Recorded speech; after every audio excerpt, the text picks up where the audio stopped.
In this video, I want to share with you the 5 Bible verses that made me a millionaire. You might be thinking, how could a Bible verse make you a millionaire? What's in the Bible that can help you build wealth?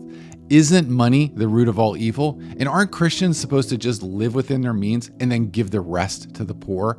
Let's go ahead and hop into this Bible verse from James chapter 5, because what it does is it establishes the difference between spiritual wealth that comes from God and earthly wealth that comes from people. Because when James talks about this, he's talking about the earthly wealth. James chapter 5, 1 through 3, it says, "Now listen, you rich people, weep and wail because of the misery that's coming to you. Your wealth has rotted, and moths have eaten your clothes." A lot of people falsely believe that godly people shouldn't be rich. So what's the truth? Let's hop into it. When you start to understand that the law of attraction is actually a spiritual law called faith, you start to understand the difference between what is earthly wealth and what is spiritual. I remember that I have made money, and then in time, I would find ways to squander it. I would overspend, I'd drive myself into debt, and I would even operate from a place of compulsion rather than godly patience. I would make some money and then somehow lose it because it wasn't built on any foundation that was Christ-centered. It was like it was on quicksand. So let me be totally clear. The law of faith does work. These are biblical principles, which we're going to hop into this video, and you can understand them because what has happened is the world has distorted and hijacked them to lead people away from Jesus Christ and to make money and all these other things their own gods. God gave us scripture, and God asks us to give him the glory in everything that we create while we're here on earth, because it's a blessing from him. And that's what's missing from all these earthly principles, including manifestation. God ultimately doesn't have to need us and doesn't need to work with us. But what you have to understand is that he partners with us, and you can have an amazing encounter through Jesus Christ every single time that happens. And I remember in my story, as part of my testimony, 4 years ago, I received the second baptism of the Holy Spirit, and it opened doors that can never be shut. In that very first verse that started this entire journey to become a millionaire was the parable of the growing seed, which he gave me in that encounter, which comes from Mark chapter 4, verses 26 through 29. And Jesus said, "This is what the kingdom of God is like. A man scatters seed on the ground night and day, whether he sleeps or even gets up. The seed sprouts and grows, though he doesn't know how. All by itself, the soil produces grain, the stalk, then the head, and the full kernel in the head. And as soon as the grain is ripe, he puts the sickle to it because the harvest has come." I want to explain what this Bible verse means and how it applied to my life, because what it does is it's kind of a cornerstone verse that he gave to me when we first started the ministry, and among other things. God is the one who does the work. You have to be able to put your hand to the plow. Your job is to basically break open the land and then put the seed on the ground and cover it. And then God does the rest. This is the partnership aspect that God taught me, is that what we do is we take the few steps forward and then he takes the next 1,000 steps forward. That's the essence of what God does. He's the one that does the work. Remember when we talked about James 5, if you continue to pursue wealth in your own power, in your own intelligence, maybe through your family connections, maybe through your business connections, maybe through college, that wealth can ultimately become squandered because it is not built on the things that Jesus does. Every single thing Jesus does is eternal. It can never pass by. So when wealth is built upon the rock that is Jesus Christ, it's not quicksand anymore. And that was the lesson he was teaching me then to kickstart this entire journey for me, because what it did is it quickened all the things that I had been doing in the flesh and allowed me to operate from a spiritual principle. Is I do my part, God does his part, and when he does his part, it's a permanent thing. It's amazing. Now, let's hop into verse number 2, because it's very important, and it actually talks about and works against the fact that money is the root of all evil, because the reality is the love of money is the real root of all evil. So Matthew 6:33. This is one of the most powerful verses in all of Scripture for seeking godly wealth. It talks about Seek first the kingdom of God, and all the things will be added unto you. And when you understand this, is seek God and his righteousness, seek God and his kingdom. What he's saying is that when you love money, and that comes from 1 Timothy 6:10, what it does is you're putting money in front of God. But when you know from a godly perspective that money becomes a tool, no different than any other thing. Its example is, how do you hammer a nail into a wood? You go get a hammer, you go get a sledgehammer, you get a nail gun. How do you screw something into a wall? You get a screwdriver, you get an electric screwdriver. So those things are tools. Money is no different. When you are wealthy and operating from a principle of wealth, you recognize that money is used not to pay bills, but rather money is used to generate wealth and opportunity so that you can move forward. And that's the key thing. God warns us against greed. God wants us to pursue him. He wants us to love him. He wants us to follow his righteousness, to be the righteousness of Christ. And so even in Matthew, he says in 6:24, he talks about that no one can serve two masters. So when you place your faith and hope in money, it's always going to fall short. Because remember, what's eternal comes from God. What isn't eternal comes from everything else. So what happens is that when you recognize that there are people out there that chase money, that continue to pursue wealth without God, you're going to see these people, because we see them, because they're all the people you see, the celebrities, the musicians, actresses, actors. You see them in business, you see them in sports, but they don't know God. They're part of the world. And when you understand that they're operating from the worldly principles like the law of attraction, which is really the law of faith, and when you start to understand who you are in Jesus Christ, and that he's the one that makes you worthy. He's the one that makes you a beloved son or daughter, that nothing you do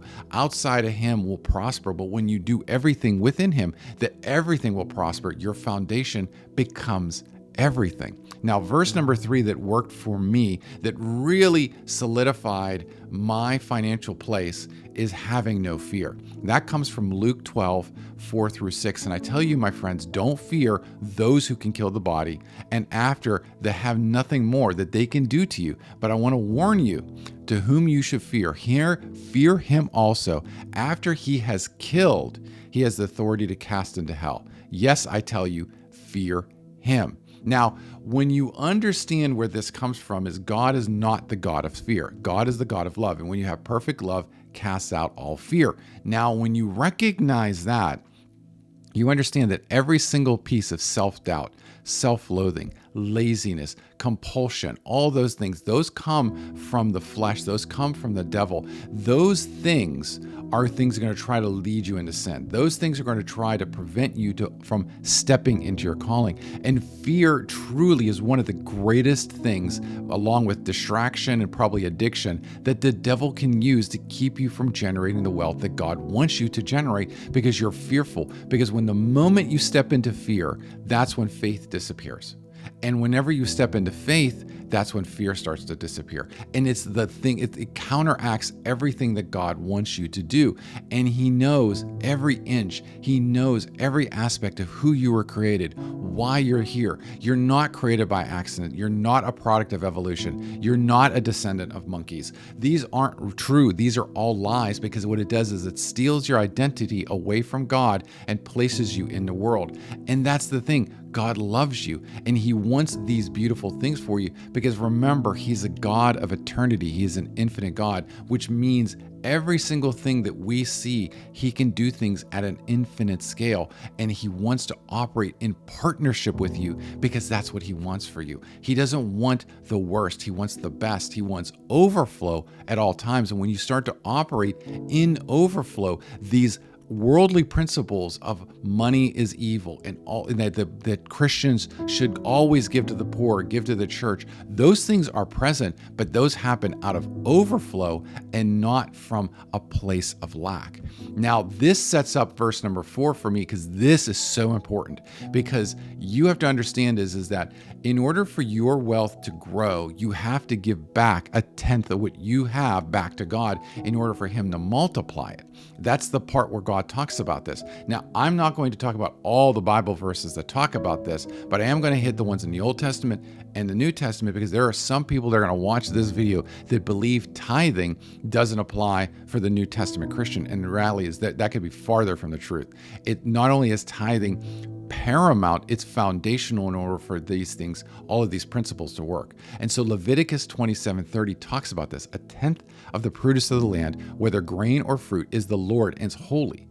Okay, so that's key. Even it talks about Proverbs 30-9 says, honor the Lord with your wealth, with the first fruits of your crop. Let's hop into the New Testament, because here it is. There's a couple scriptures here, one in Luke and one in Matthew. It says, Matthew 23:23, woe to you, scribes and Pharisees, hypocrites, for you tithe mint and dill and cumin, and have neglected the weightier matters of the law, justice and mercy and faithfulness. Those you ought to have done, which is talking about tithing, without neglecting the others. And we see this again, Malachi 3:10, the legendary verse on the tithing, which also is the only Bible verse that I can remember that God says, test me in this. He says, bring the full tithe into the storehouse, that there may be food in my house, and thereby put me to the test, says the Lord of hosts. If I will not open the windows of heaven for you and pour down a blessing until there's no more need.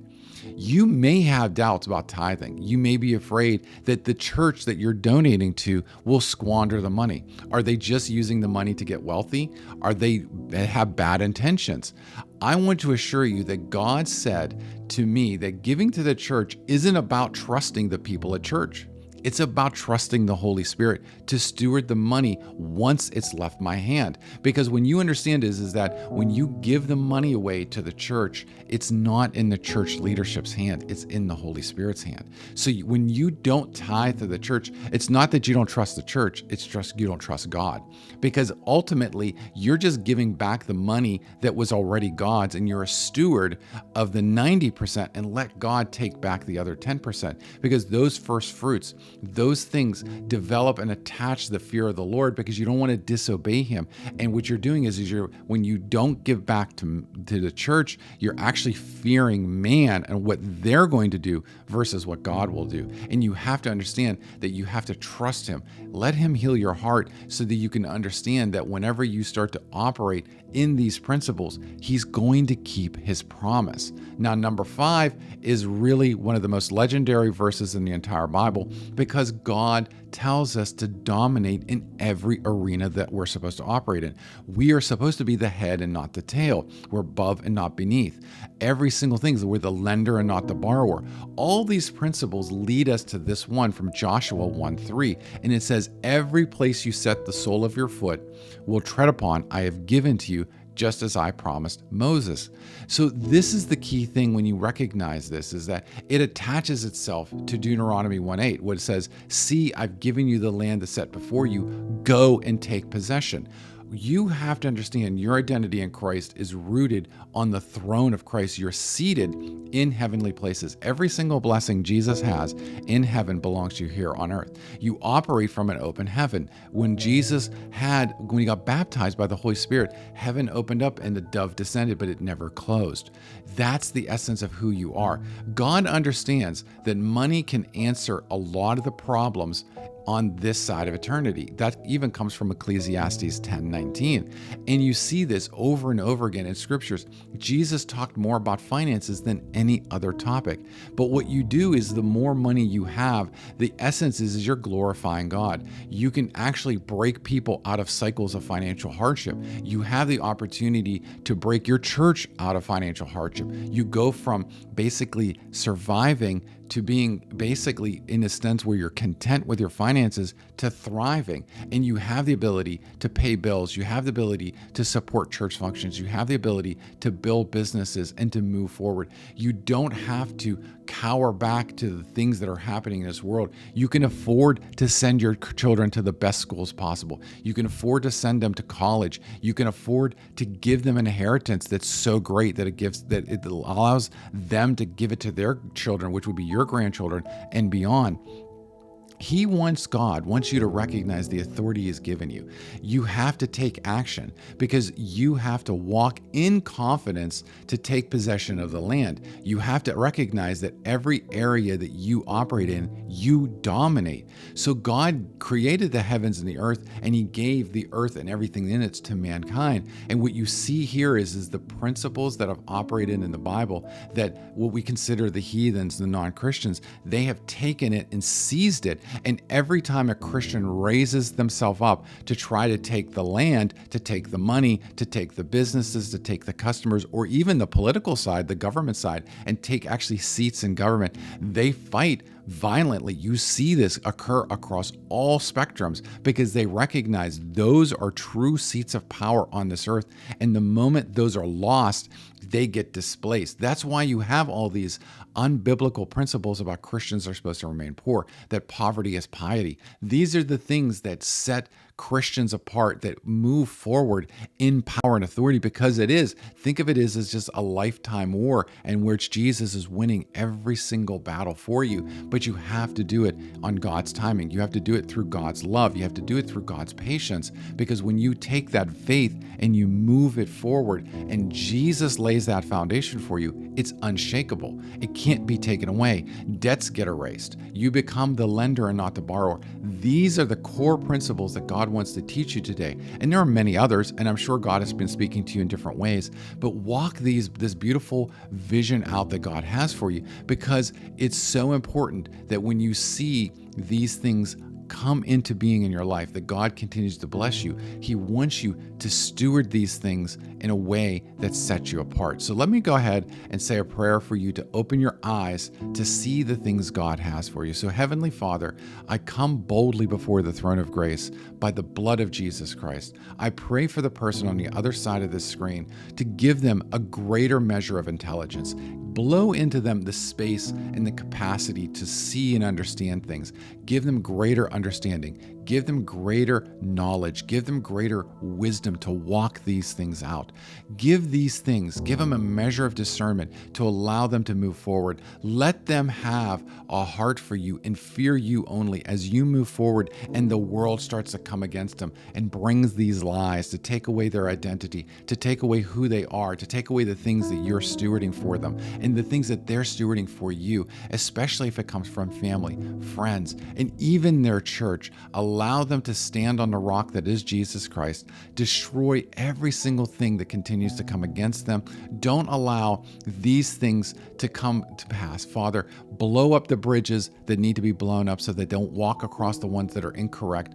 Allow every good idea to be tested to make sure it's a God idea so that you can move forward in the perfect will. Don't allow these things to distract them, to prevent them from happening, and allow them to be moving forward and have them pray into the very things that would prevent them from operating. If they have anything in their history, their generational, their bloodline, Father, expose it. Allow them to repent for it and allow them to move forward and allow the heavens above, the windows, to pour out a blessing that overtakes them, that overtakes their family, and allows them to move forward in abundance, but then allow their heart, Father, to stay attuned to you so that as they continue to grow, they remember who they are, that they tithe through this process, that they send up additional offerings and continue to recognize that you are their source, that it doesn't matter how many zeros are in their bank account. It doesn't matter those things that are before them. It doesn't matter the possessions they collect, but is rather the relationship and the presence of Jesus Christ, that they continue to seek you out, to align themselves, to surrender, become obedient and humble throughout this entire process. Father, I pray this beautiful blessing over them. Allow those windows to be poured out and to steward every single thing over every single season. And also, Father, give them a measure of patience to go through those seasons where they think they're valleys, where the devil is coming against them, so that you can finish your work that's in front of them so that it becomes an established kingdom that they can operate from. I pray this in the name of Jesus Christ. Amen. So thank you for watching this video. If you love video like content like this, please make sure you subscribe and partner with us on Patreon. We have an amazing ministry and things that are thriving, and all the proceeds that you donate to the ministry goes back into the ministry to push the gospel, because our vision is to spread the gospel to every single person before the rapture. So that's what we want to do. We've reached almost 70 million people so far, and we're part of a community that's actually reached 4 billion views worldwide. So we are on the way to bringing the gospel here to the world through the ministry of social media. Thank you very much. God bless.